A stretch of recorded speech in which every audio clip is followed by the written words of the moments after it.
guys, today is July 1st. We are back in the cornfield again this evening, and we are cultivating again. It's only been, I believe, 6 days since our last cultivation video, and this corn has just exploded.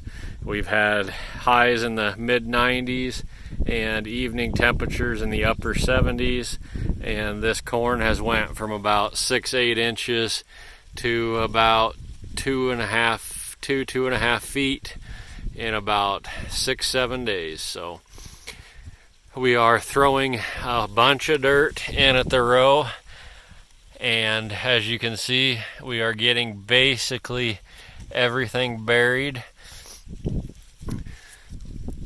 The first pass cultivation did a fairly good job of cleaning up the rows. We're just coming back now and throwing some more dirt at the row, trying to bury some weeds that the first pass didn't get, and hopefully hook some guys like that water hemp in front of us that snuck through the first cultivation. We've got also some small grass and some small weeds like right in front of us there that are coming up that we are burying. And we're probably, if the forecast was different, I may have waited a couple more days and let this corn get just a little bit bigger before hitting it again. But they have rain forecasted for basically every day in the next 7 to 10 days as far out as the forecast goes. So I had a few hours this evening, kind of got through everything the first time, and we're turning around back and hitting some of the worst fields, I guess, and the biggest fields the second time again right away, just in case that forecast does hold true and it starts raining on us. So when the corn's this size, I can't go as fast as I would like to doing this second pass cultivation. This corn is just barely big enough to hold up when we throw that wave of soil at it and are ridging it up like what we are doing. I'm running about 4 miles an hour, so typically in this pass you could get up to 5 or a little better, but again, this corn is just barely big enough that when we are hitting it with this wave of soil, and we are throwing up probably a good 4 to 6 inches of soil around the base of these plants, this corn's just barely big enough to hold that. So we're kind of trying to keep our speed down, and we're still knocking a few over, but it's tolerable, I guess. So we're running a different 4600 Buffalo. This cultivator we have set up with ridging wings, which are just kind of these flat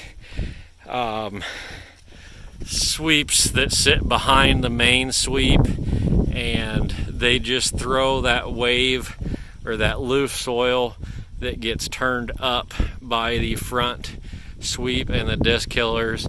It basically just shoves that loose soil back out against the row and hills it up. We also have our disc killers flip the opposite way so that they are actually throwing soil towards the row, and they do a nice job of doing that. Sometimes when the corn's this size, almost too nice.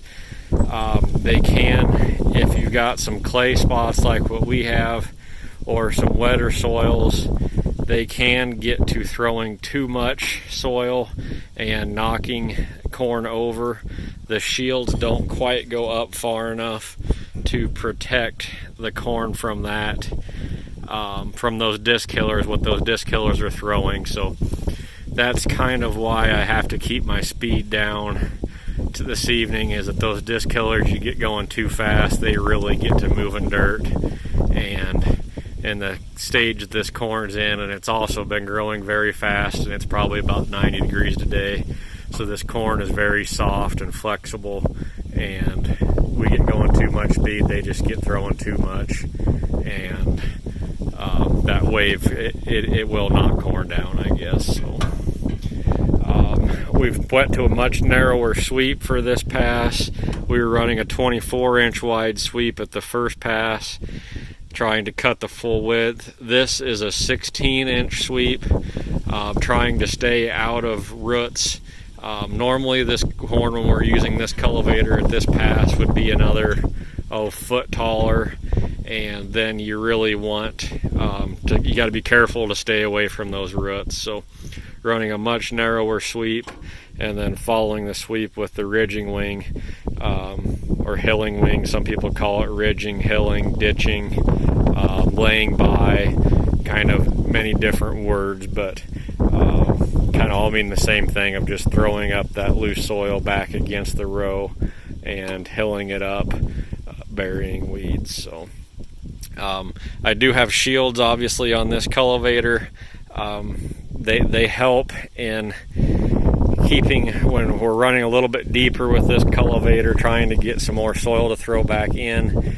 In our clay soils, it does tend to ribbon or slab a little bit. Those shields don't do much when I've got them up quite high above the sweep, but they do help when that sweep starts ribboning soil up or slabbing, bouncing that back down to not totally bury the plant, but still letting a good amount of soil underneath of it. So that's kind of what we got going today, and we see what the forecast holds up. But when they're talking rain for 7 to 10 days, if that would hold true and it does start raining with this warm temperatures, I don't know if I'd be able to get through this again the second time. So we're kind of running while we can, I guess, even though this corn is just a little bit small for this cultivator the way it's set up. The other thing I want to mention is, if a guy's budget does allow it, having as many different cultivators sitting around as you can, set up for different circumstances, is huge. I was cultivating this morning with the other cultivator in the previous video that's set up the opposite way, with the hillers real tight, throwing away from the row, the big wide sweep. We, after lunch, dropped that one real quick, picked this one up, and took off. You can waste a lot of time changing cultivator settings from crop to crop, or condition to condition, or pass to pass, like what we're doing. And these cheap old cultivators, they don't cost a whole heck of a lot of money, and especially if you get to bigger, more rows, it can take an awful lot of time to adjust a cultivator from for different conditions. And as a guy gets a few more acres, and as time gets crunched, it's nice to just have different cultivators set up at for different stages or conditions, and then just pick up whichever one you need and fine tune it for that condition, versus making whole field or whole hog changes, drastic changes, changing everything from sweeps to hillers to or if you had a conventional cultivator, adjusting those standard sweeps and shovels in and out, or changing shovels. It's just a lot simpler and faster to just pick up a different one and go. So that's kind of what we have. We have way too many cultivators, but in days like today with weather pushing us, it's sure nice to not have to waste a bunch of time changing things and just being able to pick up and go. So one last thing I want to say, that I kind of, a trick that I've learned, if you can go the opposite direction of the way you cultivated the first pass, so say if you have rows running north-south, if you cultivate the first pass, going south along the one end, skip a pass and try to do that the opposite way, so you're going north the first time on the second pass, if you follow me, so you're alternating the direction the cultivator's traveling. if you kind of have habits of which way you drive, if you favor one way or the other, and by alternating that, you can kind of alter which way. If you favor one side, you can wipe out some weeds that maybe you missed that going the one way. And also, if you have any headlands or buffers or waterways or anything, point rows even, where maybe you drop it late because you don't want to plug the cultivator up with grass as you're coming into the waterway.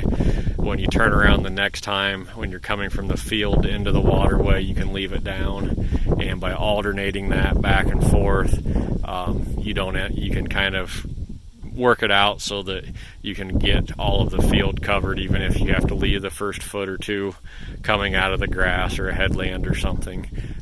It's just a little trick that we've picked up on that kind of helps to make things easy. So that's what we got going, and I'm going to keep rolling here. So we'll do an update kind of in a few days and see what the weather turns out to be. But overall, pretty happy with what we're doing here this evening. Corn's looking good. It's growing fast. It's relatively it's clean.